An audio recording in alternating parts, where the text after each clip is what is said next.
doy la bienvenida a Caronte, un nuevo podcast actualizado sobre cuidados paliativos.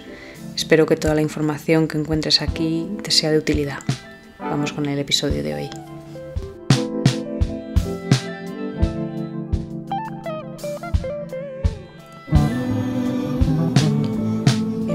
Bienvenida a este segundo episodio de Caronte, el nuevo podcast sobre cuidados paliativos, que he llamado así, consideraciones previas, porque si bien seguro que ahondamos mucho más en algunos temas que voy a tocar en los próximos episodios, creo que es importante tener un marco de trabajo, una visión global que nos permita ir de lo genérico a lo concreto, del bosque hasta el estoma. Creo que es muy importante esa vista de pájaro y por eso grabo este episodio para intentar dejar claros unos conceptos y efectivamente unas consideraciones que tenemos que saber previamente a meternos muy en la hoja del bosque en lo que respecta a cuidados paliativos. Y mi idea en ningún caso es ponerme técnica para definiciones, para,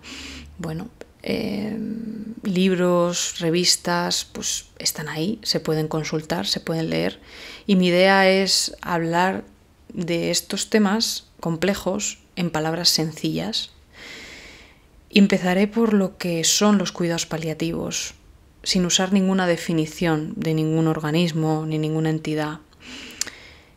Para entender qué son los cuidados paliativos, necesitamos entender que la medicina actualmente, año 2024, finales ya, no tiene una solución o una curación, una resolución para cada enfermedad que se presenta. De hecho, es que a veces tratamos como enfermedades procesos naturales, como es el envejecimiento, que también hablaremos de ello, ¿no? Entonces, si tenemos unas técnicas, unos procedimientos que en todos los escenarios no son 100% eficaces en cuanto a curación, tendremos sin ninguna duda que tener otro cuerpo de la medicina, otra rama de la medicina que se ocupe de paliar o de intentar que la persona esté lo mejor posible hasta que esa enfermedad acabe con su vida. Y digo enfermedad, pero puedo decir perfectamente el propio envejecimiento natural del cuerpo.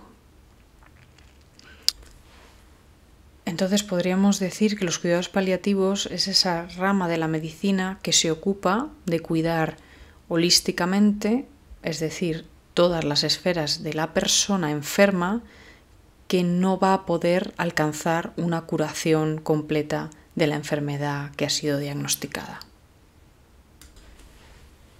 ¿Y cómo hacemos esto? ¿Cómo se debería hacer este trabajo? Pues de una manera, como digo, interdisciplinar. Es decir, siempre en equipo. El éxito de un buen cuidado paliativo, realmente de cualquier cuidado, pero en cuidados paliativos yo creo que esto es fundamental, es el fruto de un trabajo en equipo bien hecho. En general, las unidades de cuidados paliativos o los equipos de cuidados paliativos siempre van a tener al personal de enfermería. Si hay hospitalización, pues los técnicos, los TCAEs, los auxiliares de enfermería, fundamental para los cuidados.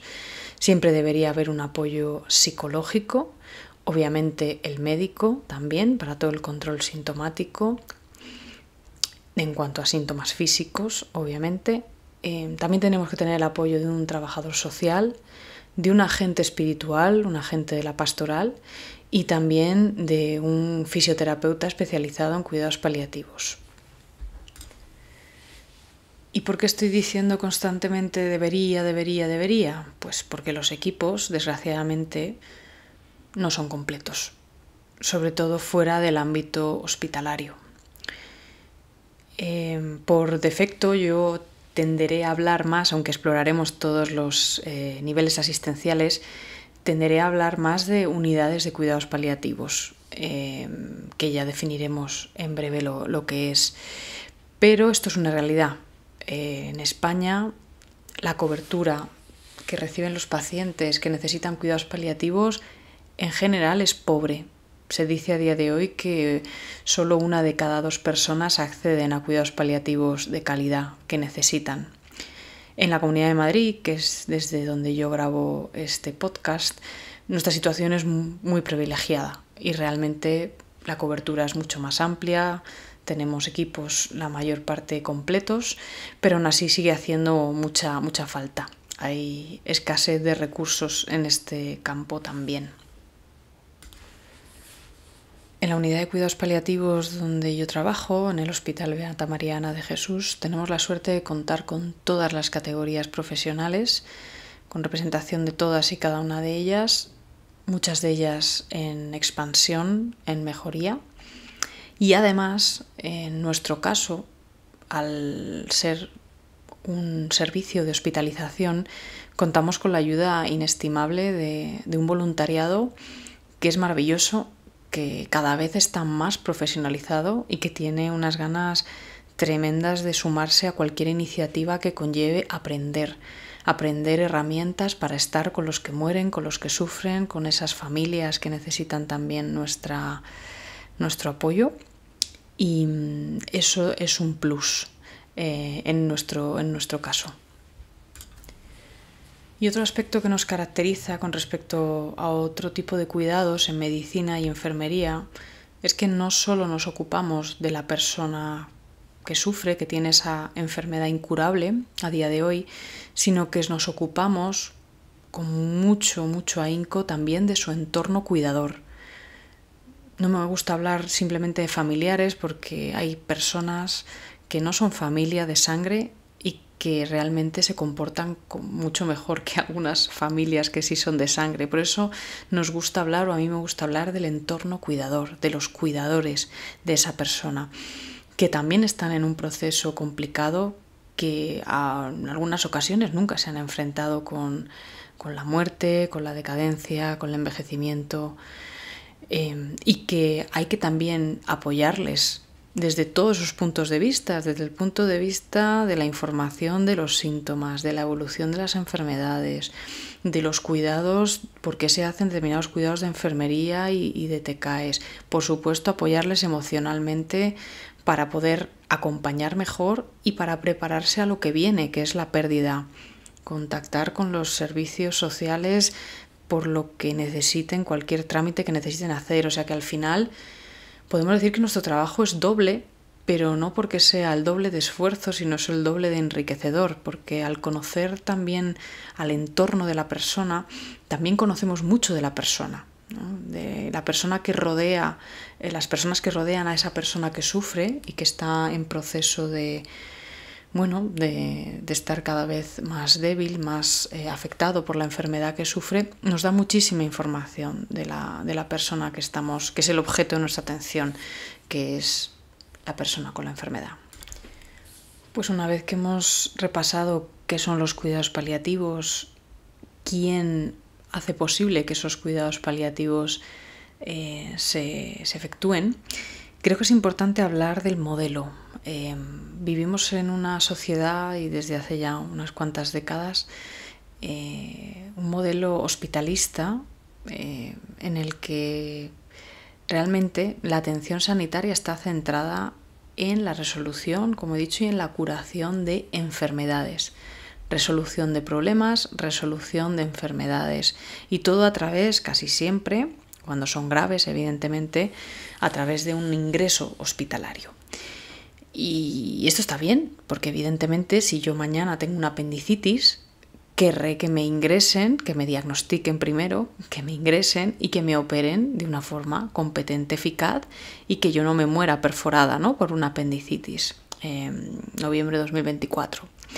Y eso está muy bien para las enfermedades y las patologías y las entidades nosológicas que se pueden curar. ¿Qué pasa? Que este modelo efectivamente está enfocado en el diagnóstico de enfermedades y la resolución de enfermedades, pero ¿quién tiene las enfermedades? Las enfermedades las tienen las personas. Las personas, en este caso Silvia Rubio, esperemos que no, toquemos madera, pero sufre una apendicitis. Eso tiene un impacto en su biografía corto, espero, porque todo va a salir muy bien y me van a operar muy bien y me voy a recuperar muy bien y saldrá del hospital Silvia sin apéndice, pero sana, relativamente sana o en proceso de convalecencia y de curarme. El problema es que cuando esas enfermedades no se pueden curar y lo que hay que acompañar, cuidar, aliviar es a la persona que lo sufre, los médicos y los sanitarios en general, entrenados en el lenguaje bélico de vencer enfermedades, de batallar contra la enfermedad, de luchar contra el cáncer, no tenemos herramientas. No hay nadie que nos enseñe lo que hacer cuando no hay, entre comillas, nada que hacer.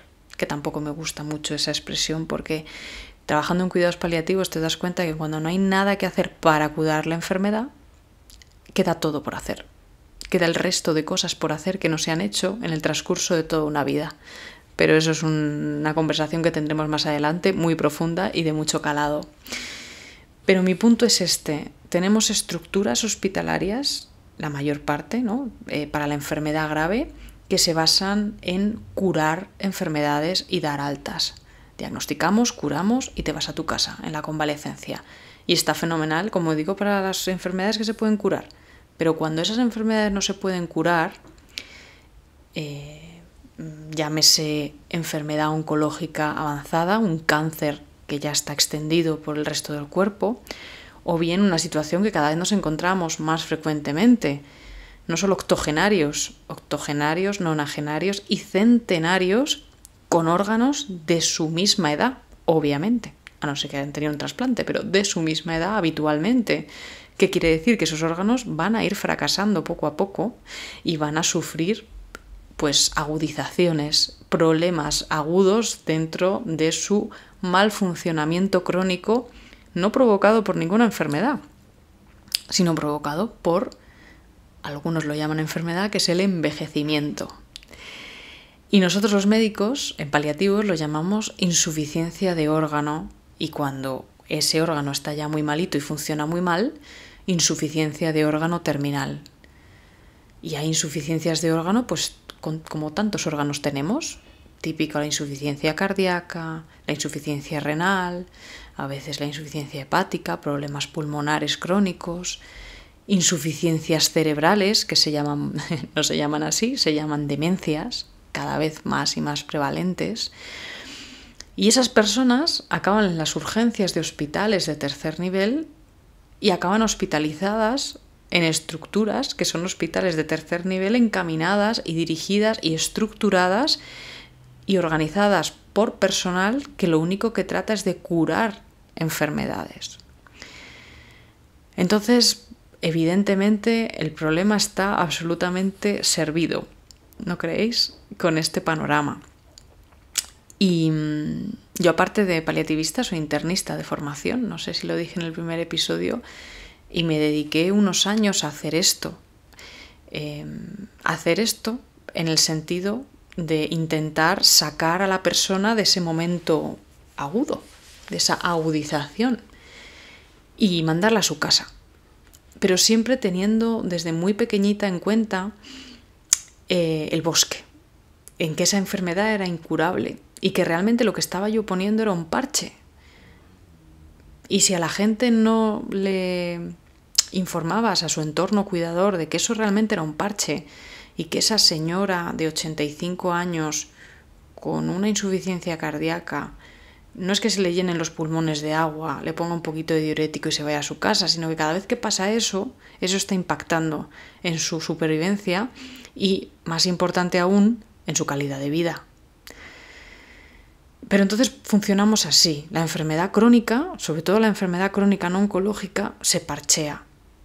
Se parchea y casi nunca tenemos el tiempo, porque en todos los sitios estamos igual, nunca hay ese tiempo de sentarme con la familia, tras la 9ª reagudización en el mismo año, sentarme y decir, ¿es realmente cómo queremos hacer esto? ¿Es realmente cómo queremos seguir actuando? ¿Queremos seguir por este camino? Y es que en realidad no es culpa nuestra en un plano, ¿no? Yo creo que sí que es responsabilidad nuestra y siempre defenderé eso, pero al final, como he dicho, estamos educados así, Estamos entrenados para hacer esto, para curar. Y no hay demasiadas experiencias ni demasiadas asignaturas actualmente sobre cuidados paliativos en carreras sanitarias. Muchas de ellas son optativas. Es verdad que cada vez son más las experiencias que hay y la sensibilización con esto. De hecho, en nuestra unidad rotan los alumnos de la Universidad Francisco de Vitoria en segundo año de carrera en una asignatura asociada a humanidades. Y al principio me parecía un poco, pobres chicos, pero por otra parte digo, pues sí, quiero decir, hace falta al menos conocer que la opción de, entre comillas, no hacer nada, y no es que no se haga nada, porque ya digo que se hacen muchas cosas, pero que no se encarnice uno ni se empecine en intentar parchear o curar una enfermedad que no tiene cura, es una opción. Siempre hay opción en medicina de hacer y de no hacer para curar la enfermedad. Nunca será admisible no hacer para cuidar a las personas, ¿no? En paliativos decimos que puede haber personas incurables, o más bien enfermedades incurables, enfermedades que afectan a personas y esas enfermedades sean incurables, pero nunca habrá personas incuidables. Y ya lo dice el dicho, si puedes curar, cura.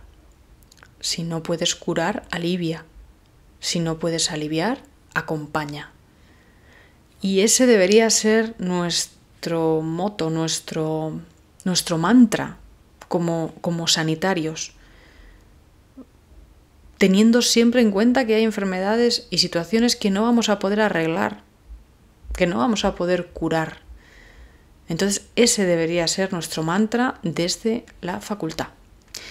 Y ese es nuestro mantra cuando nos dedicamos a cuidados paliativos, porque ya asumimos de entrada, por definición, por antonomasia, que esa persona está relacionándose con nosotros porque no tiene una curación, porque la medicina no tiene una solución para su enfermedad. Y creo que esto es muy importante a la hora de educar y de enseñar a personas, a personal sanitario que se va a dedicar a paliativos, porque también hay mucho sufrimiento por parte de las personas, del personal sanitario que trabaja en cuidados paliativos, igual no por vocación, sino por necesidad. Y hay una resistencia a que todo cambia, todo envejece y al final todo muere de una forma u otra. Bueno, ¿y cómo entra uno? ¿Cuándo uno está para paliativos? ¿No? Esto es una frase también que me encanta. No, lo comentas con los compañeros. Aún no está para paliativos. Eso nos lo dicen nuestros compañeros médicos muchas veces, especialmente, no me voy a meter con ninguna especialidad, me meto con la mía. No, especialmente en nuestro caso internistas y oncólogos. Todavía no está para paliativos. Claro, ¿qué es estar para paliativos? Pues desde el punto de vista oncológico, uno tiene que tener atención paliativa desde el primer momento, si la enfermedad desde el primer momento, desde el diagnóstico, es incurable. Y así los dicen las guías americanas desde hace mucho tiempo, ¿no? ¿Se cumple? No, la mayor parte de las veces no. Y uno está para paliativos cuando prácticamente está a final de vida. Y este es otro tema interesante que quería tratar en este episodio. No es responsabilidad de las unidades ni de los equipos de cuidados paliativos de atender las últimas horas, días, ni siquiera a veces semanas de los pacientes, de las personas con enfermedades incurables. Va mucho más allá de esto. Y pondré el paradigma, el caso típico del paciente oncológico, de la persona con una enfermedad oncológica, con un cáncer, que ya está expandido por todo el cuerpo, que está diseminado y que desde el minuto 1 se sabe que cualquier tratamiento que le vayas a ofertar va a ser con intención paliativa. Pero eso casi nunca se dice. No voy a decir nunca, porque hay oncólogos por allí muy sensibilizados con esto, pero la mayoría nunca se dice. La persona le hablan de quimioterapia e inmediatamente se imagina curado. Y es así. Es verdad que son momentos en las consultas de mucha activación emocional, eso hace que cerebralmente se encienda una zona muy emotiva del cerebro, es la amígdala, que controla todas las emociones, y la amígdala apaga directamente el razonamiento, que es la corteza prefrontal. Eso se sabe que ocurre, ¿no? Por eso se dice que la información y más la comunicación de malas noticias es un proceso, no puede ser un solo acto. Pero cuando la persona recibe quimioterapia, en realidad cree que se va a curar. Y esa es mi experiencia de todos estos años, ¿no? Entonces, desde la primera consulta, ese oncólogo debería contar o bien con conocimientos sobre cuidados paliativos, o bien con un compañero o compañera especialista en cuidados paliativos. ¿Por qué? Porque luego la transición va a ser mucho más fácil, ¿no? Esa persona, sabemos a ciencia cierta que la medicina ahora mismo no puede ofrecerle un tratamiento curativo. Pues conforme le vayamos dando tratamientos, conforme la enfermedad vaya progresando, conforme vaya hospitalizando por distintas complicaciones asociadas o no al tratamiento o asociadas a la enfermedad, va a tener cada vez más necesidad de centrar los esfuerzos en su calidad de vida, en sus síntomas, en cómo está aceptando o no aceptando la enfermedad, en cómo está impactando esa enfermedad que progresa en su entorno, si tiene algún tema que dejar cerrado, a nivel legal, si necesita algo, si tiene alguna necesidad espiritual, etcétera, etcétera, todo lo que hemos dicho, que no me quiero repetir mucho. Entonces, cuanto mejor está la persona físicamente, ¿no? Y el escenario puede ser persona que le pilla por sorpresa, por así decirlo, un diagnóstico, bueno, es verdad, he perdido el apetito, he perdido un poco de peso y de repente le hacen un escáner y se encuentran la enfermedad, que está ya prácticamente por todas partes. Claro, esa persona al principio va a estar bien y esa persona, si le ofreces tratamiento, lo lógico es que lo coja y acceda, ¿no? Por pues hay que luchar contra el cáncer, este concepto bélico de que hay un enemigo que es el cáncer y yo voy a luchar y ganarlo, ¿no? Que hace muchísimo daño, pero bueno, ese efectivamente es otro tema a tratar en profundidad. Pues cuanto mejor está la persona físicamente, más independiente es para la realización de sus actividades, incluso puede seguir trabajando, es una persona activa, evidentemente el peso de los cuidados paliativos va a ser menor, porque no va a haber tanta necesidad paliativa, pero conforme la enfermedad vaya avanzando, va a haber mucha más necesidad de control de síntomas, necesidades paliativas y más lo que hacemos y lo que hemos relatado que hacemos en cuidados paliativos. Pero debería ser un esfuerzo conjunto entre su médico principal, que en el caso de una enfermedad oncológica es un oncólogo o una oncóloga, pero puede ser perfectamente un internista, un cardiólogo, un neumólogo, un nefrólogo, un lo que sea lólogo, ¿vale?, que está llevando y que ha llevado desde el principio la enfermedad de la persona y que es en la que la persona confía 100%. Este es otro tema muy importante. ¿Y por qué los cuidados paliativos tienen que estar desde el principio de una enfermedad incurable? Para que no exista abandono, para que la transición sea suave y para que haya una relación de confianza con dos profesionales que lo que quieren es darle a la persona lo que necesita en cada momento. Y al principio puede ser una quimioterapia, pero cuando una persona ya está encamada la mayor parte del tiempo, no tiene apenas ingesta, le cuesta mantenerse despierto, etcétera, etcétera, que veremos en el capítulo de la agonía, una quimioterapia ya no ha lugar, porque no la va a aguantar, porque es desproporcionado, porque no aporta nada, y esto se sabe y hay evidencia científica a raudales. Y va a necesitar más el enfoque paliativo.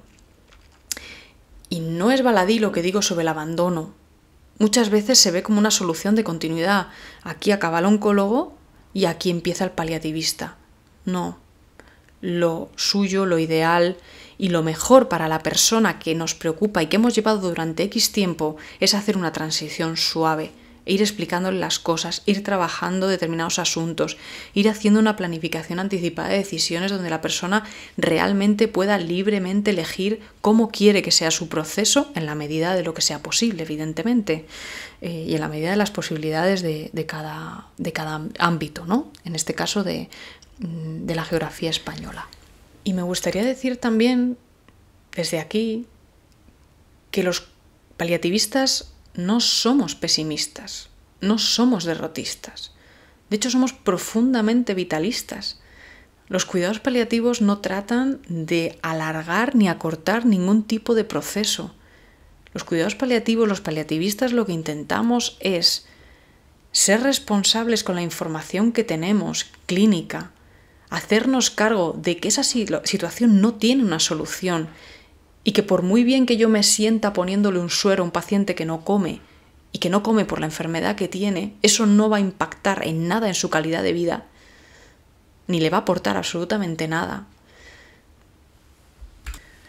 Y este es un ejemplo muy tonto, pero es parte de lo que se llama la inercia terapéutica, el hacer por hacer, el hacer sin pensar en para qué me va a servir. Si algo tenemos claro desde cuidados paliativos es que cada acción, ya sea algo tan tonto, entre comillas, como dar un pinchazo a un paciente para sacarle una analítica, tiene que tener un fin. Esos resultados me van a servir para hacer algo que yo ya he pactado con el paciente o que creo que es lo que hay que hacer, pero no hacer por saber. Las personas que se están muriendo, las personas que ya no tienen una solución, no necesitan nuestra curiosidad en ese sentido. Lo que quieren es que les pongamos en el centro y sobre todo mejoremos su bienestar, su calidad de vida en la medida de la que podamos, que le ofrezcamos todo lo que tenemos a nuestro alcance para librarles de síntomas molestos, etcétera, etcétera, etcétera. En cuidados paliativos entendemos la muerte, el proceso de morir, de envejecer, de enfermar, como parte del proceso natural. Y no significa que dejemos las cosas a su libre albedrío, no.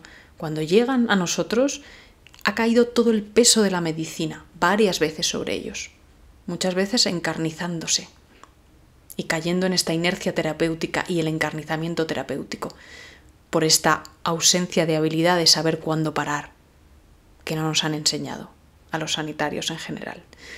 Pero lo vemos como un proceso natural dentro de que las cosas nacen, crecen, se reproducen y mueren. Los procesos vitales son así. Y entre medias intentamos hacer el menor daño posible a las personas que atendemos. Aunque esto muchas veces no se entienda. A mí me llevan haciendo analíticas cada vez que ingreso en un hospital cada 3 días. Fenomenal. Habría un porqué, habría un objetivo. Aquí, generalmente, los objetivos son distintos y no tienen que ver con cifras en una analítica. Tienen que ver más con si la persona tiene síntomas, se mueve, come, está activa, puede relacionarse con su familia, tiene tiempo de calidad, percibe calidad de vida en lo que está viviendo, etcétera, etcétera, etcétera, de lo que hablaremos muchísimo más adelante. Y es que se dice que los cuidados paliativos ni alargan ni acortan la vida, sino que intentan ensancharla. Y no me quiero alargar mucho más porque al menos los episodios que sean monótonos solo con mi voz, no me gustaría que duraran más de media hora. Entonces ahí estamos en ese límite. Y obviamente habrá cosas que igual no se entiendan bien todavía, sobre todo si no estás muy familiarizado o familiarizada con los cuidados paliativos, pero espero al menos haberte proporcionado un marco conceptual, un poco la figura o la foto del bosque, para luego poco a poco ir metiéndonos en la profundidad de ese bosque. Te mando un abrazo gigante y recuerda, cuídate, que haces mucha falta. Un abrazo.